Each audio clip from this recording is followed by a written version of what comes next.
Let's start with the fantasy of open borders. Think about your home. You love your kids, but you still need walls and doors and boundaries between you and them. You may trust your neighbor as well, but you lock your door. You install a camera in your porch and you put up a fence in your yard. It's not hostility, it's safety, you would say, right? Now imagine your neighbor jumps over your fence, raids your fridge, and camps in your pool. Would you call it compassion to stay quiet? Or would you call the cops? This is what makes the open border optimism, to me, a very silly idea. It's incomprehensibly naive and fueled by ignorance about third world nations, let me be honest about it, and how the world truly works. It assumes that anyone crossing a national boundary is inherently good and non-threatening to the peace and safety of the land and deserving of full access to systems built by someone else's taxes. That's not compassion, in my opinion. That's entitlement.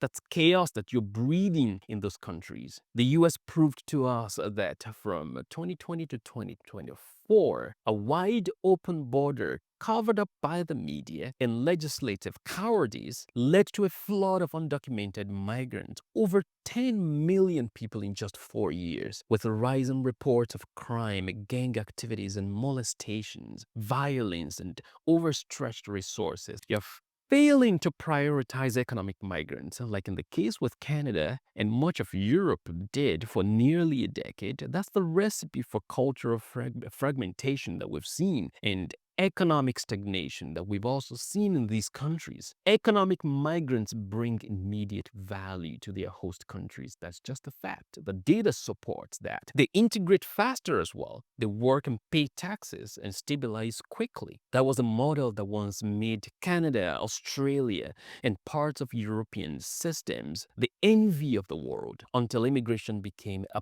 political weapon instead of a realistic tool for public. We now live in an era where policies are shaped less by strategy and more by vibes. A generation raised to think with feelings rather than facts have taken to the streets protesting everything and understanding little about life. It's not that emotion itself is bad. It's being used to replace critical thinking, not to inform it. What else does not work? It's political systems that are being taken over by migrants who did not integrate into these nations where they've come into. People who want to run politics and leadership like in their home countries that they fled from in the first place. People who are advocating at leadership level the same policies that destroy their home countries, attacking systems, advocating for less policing, protesting for religious extremism, the kind that displaces them from their homelands in the first place. But that's the outcome when diversity implies embedding cultures around the world into leadership systems